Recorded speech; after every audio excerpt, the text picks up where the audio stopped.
And welcome back to Potted Living, the YouTube channel that is all about growing vegetables and fruits in pots on your balcony when you live in a tiny condo like I do. So today we're going to be talking about the harvest raspberry. This is just part one. I'm going to show you how it grows throughout the season.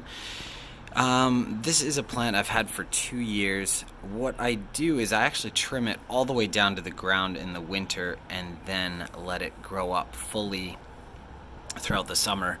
And what that does is allows, let me take a step back. The harvest raspberry can actually be harvested twice throughout the year. They call it an everbearing raspberry bush. On the prima canes, which are these new stalks that come up every year, those sprout fruit at the end of summer or early fall.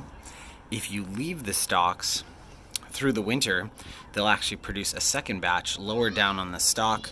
That's called the Flora canes, and you can get a batch in the early spring. So I tried that the first year, and I have to say the raspberries on the Flora canes were not that good.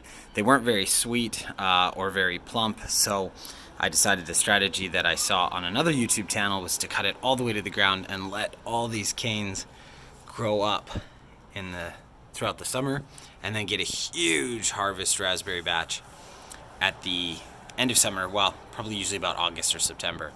So what you're seeing right here is all these new canes that shot up. It's kind of like a weed the way this thing grows. If you actually put it in a full garden, it'll take over your garden. It shoots up all these crazy shoots throughout the garden. But of course in a pot, it's very nicely contained.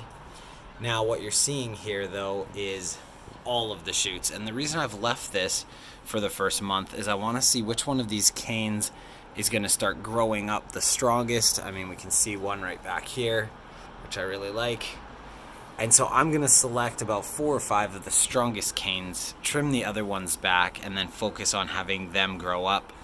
Now this does grow almost 5 feet tall, so I've created these poles, and these poles I'm going to run sticks across so that I can tie them up so that they don't blow around in the wind. Last year I just let this grow straight up, trying to attach it to a single bamboo pole, and it flops over the side of the balcony and it ends up really wherever the wind blows. So this year I have a different strategy for that. So I'm going to keep you updated as this grows throughout the summer. You're going to see it trimmed back in my next video, but right now you can see, oh my gosh, look at all the shoots coming up.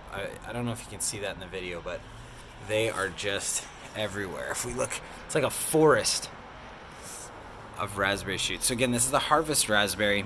Lots of more great information coming throughout the summer, but I wanted to give you a first look at how it starts the season here in April in a pot on my balcony here in Toronto, Canada. All right, we'll keep you updated. And if you have any harvest growing raspberry tips you want to share, please do post in the comments section.